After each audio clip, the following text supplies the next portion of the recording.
Hey everyone, this is Kieran from MSK Physio. Today's exercise is looking at how we can start bringing some endurance into our spinal erectors. These muscles are very important for us. They're some of our postural muscles that keep us upright throughout the day. And as such, their structure is one that we need to build some batteries for. So if you feel like you've had some lower back injuries in the past and you haven't adequately rehabbed your lower back, or you still feel like day to day you're doing things and like your back just gets tired, which might feel like discomfort, this would be a great exercise for you.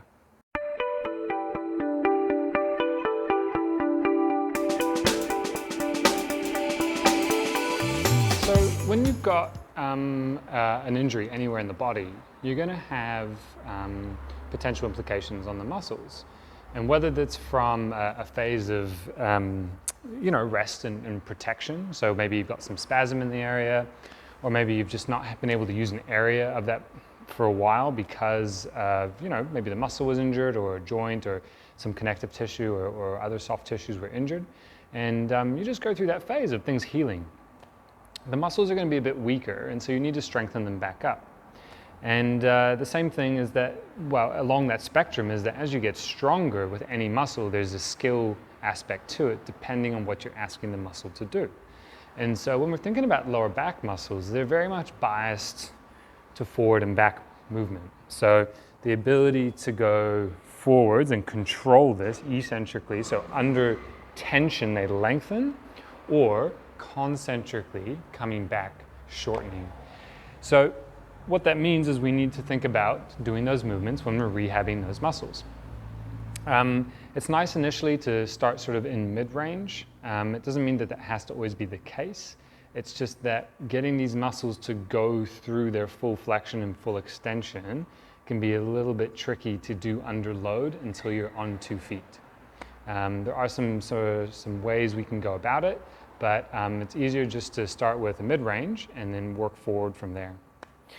So I've got 15 kilos here, and I want to feel my lower back muscles doing some work.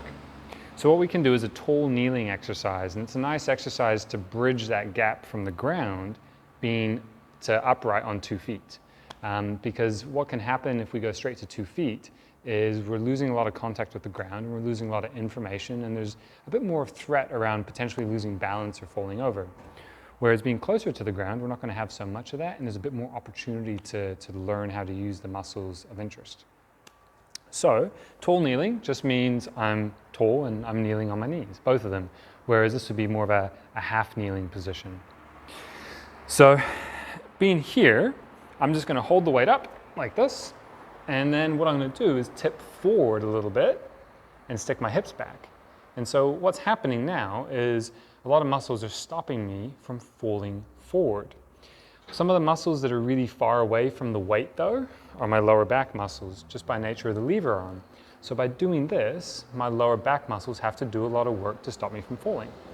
Right now I can feel my biceps doing some work, I can feel a little bit of hamstrings, maybe a little bit of glutes, but I feel mostly my lower back muscles. Now, one of the cues you want to think about is being as tall as you can the whole time.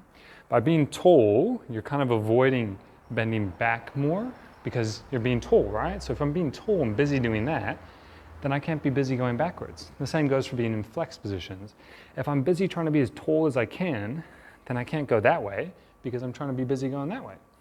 So when I pick the weight up, I'm gonna be as tall as I can, and then as I tip forward, it's more my hips. I'm not really moving so much at my spine, and I'm still trying to be as tall as I can. So my head is trying to go to the sky, and my tailbone, my glutes, that area, so down in this area here, is trying to go that way, towards my heels.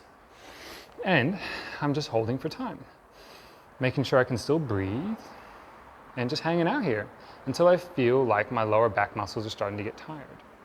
Now, everyone's starting point is going to be a little bit different in terms of weight.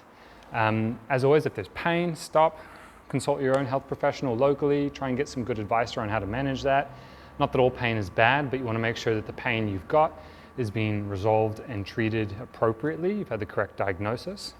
Particularly with lower back stuff, there's a lot of factors that can contribute to lower back pain, and it's not all muscular or mechanical. So just bring this in if you've sort of, you want to try it out, see if it helps, or if you're further along in the rehab and you feel like you need to start strengthening up, so this is well past that fresh injury stage. Or if you like the idea of the exercise and you're working with a health professional, show them and see if they approve of it, because everyone's going to have a different situation for their back pain and you want to have the appropriate exercise at the appropriate time. So there's no wrong exercise, it's just that it is given at the appropriate time for the right person, for the right issue. And that's really important.